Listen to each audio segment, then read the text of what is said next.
Hail and welcome. We are Loki Lavelle, a plural system with a passion for the fantasia of identity.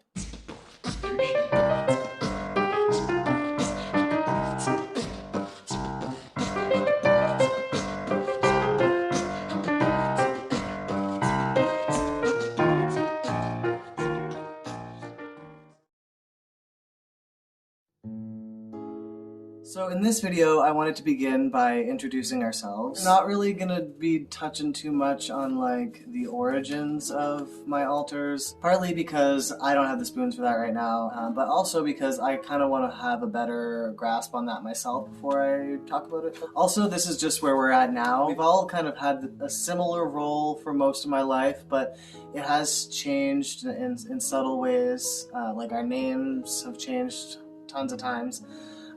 So this is just a video about where we are at now in our journey. It's very apt to change. So we have 4 alters in our system, but there's also 2 other aspects. I'm not sure I would classify them as alters themselves. They both kind of embody our system as a whole in different ways. We'll start with the alters first.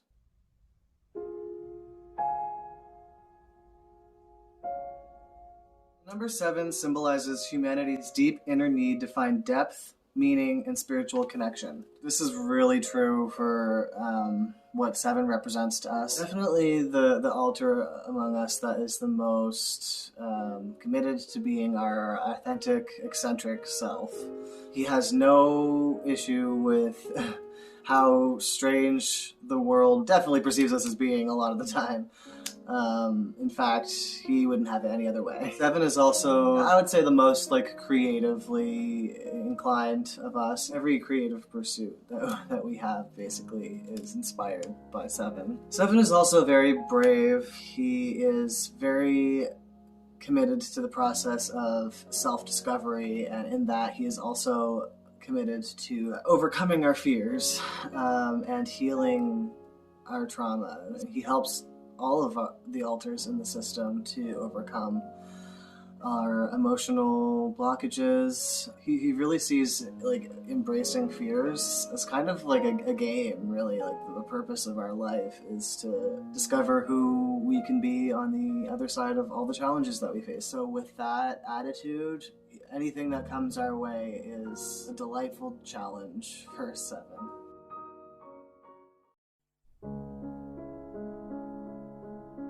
We chose the name Monk because when we think monk, we think solitude, detachment, awareness, and mastery of emotions. And this is really what Monk aims to be. Monk is our protector alter, and he's been through a lot.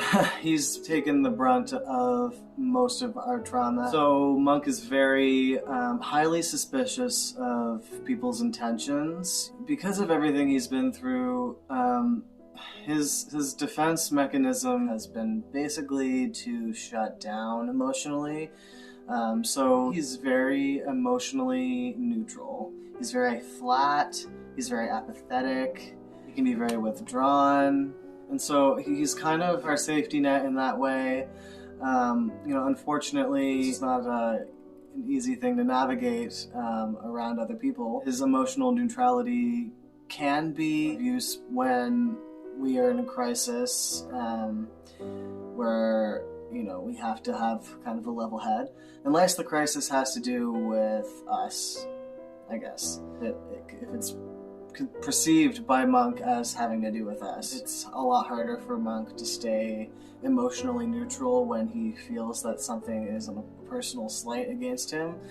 And this is where his biggest challenge lies. In those situations, he will shut down and go quiet, but the emotions of suspicion and distress are there under the surface, and so the fact that it can be difficult for him to speak up in those moments, to communicate, definitely makes things tricky, because when you suppress your emotions, it's going to overflow eventually. Since my diagnosis about 1.5 years ago, that is an area that we have worked on significantly in Monk being able to find his voice, to speak up when he's feeling uncomfortable, to ask for clarification of others' intentions, and to take space when we need to, because often we don't take the space when we need to.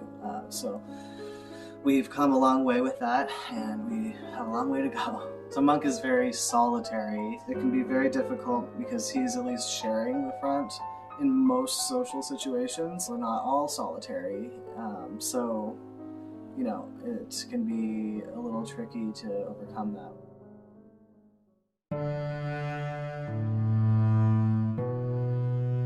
Saint is the most saint-like of us, honestly.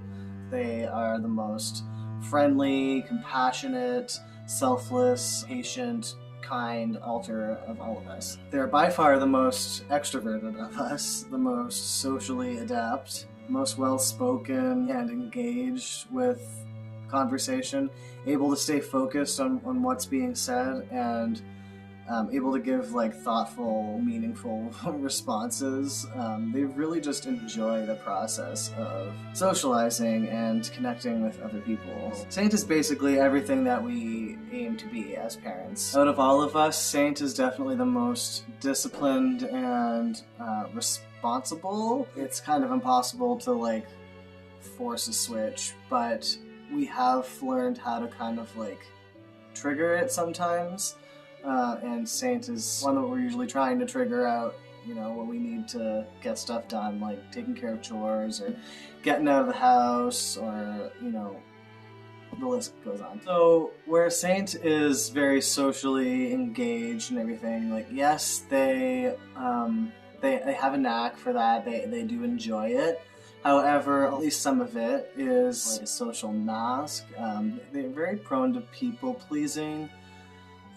So they can be very agreeable. Just like Monk, they do share a fear of conflict. Saint is overly agreeable, where Monk is overly suspicious. And that can cause some tension between the two of them when Saint is too agreeable and lets people walk all over us, or something like that, and Monk will feel intensely emotional about that. It definitely can be tricky to navigate. Most of the rest of the system, which are more or less the body's age, Jinx age slides between young child to our current age of 27. Some keywords I would use to describe Jinx: mischievous and playful, very much so. Poking and prodding and tickling and just fooling around, being ridiculous. She can be the most immature of us because of her age sliding. She's definitely the most impulsive and reckless of us. She has a hard time with, discipline and self-regulation. She's just a childlike version, I guess, of all of us in many ways. She's definitely, I would say, the most sensitive of us. It can be very, very overwhelming for Jinx to feel the expectations of just adulting. So there's that. I mean, for the most part, they're very like positive, I guess, and playful. But she does have her own challenges. We still have a lot of work to do to get on the same page, but we have made leaps and bounds. So those are all the alters of the system, but like I said before, there are two aspects that kind of embody the system as a whole, but in different ways. So we'll begin with Loki. So Loki is kind of who we all are as we are now, I guess, with all the things that still kind of limit us, all the things that we haven't healed from, but not just that, also how we have healed. It's where we are currently, I guess. I would refer to myself as Loki if I was trying to mask, and to be quite honest, I use Loki most of the time as just a catch-all for all of us. But I guess, yeah, I would also use it if I wasn't sure who was fronting, which is a lot of the time, to be honest. So that's kind of what Loki implies, more of a concept than anything. So then there's the opposite end of the spectrum, and that is Aëon. I could go on and on and on about Aëon, but for this video I will keep it short. Aëon is essentially who the whole system is beyond our trauma and self-limiting beliefs. He is basically who we can be, you know, when we have healed from our trauma. But I think that the process of kind of becoming Aëon is a lifelong process. I think that it's the same for everybody. Our lives are a process of discovering ourselves and becoming more and more authentic to who we really are. And that's really what Aëon embodies for us. Aëon is all about taking accountability for who we are. He really brings a real exuberance for that act of taking accountability. It's an empowered sense of accountability. It's the belief that, like, we can take everything that's thrown at us and create it into whatever we want to be. Essentially, he is the god of our system. He's like the divine being, the higher self, guiding us towards who we know we are beyond our fears. And it is sort of what we aim for as a system, is to have more and more moments of lucidity like that. So that's it. That's a basic overview of everybody in our system. Please hit that like and subscribe button and stay tuned for our next video, where we plan on covering our own experience of what it is like to be plural. So we hope to see you there. Until next time, hail and farewell.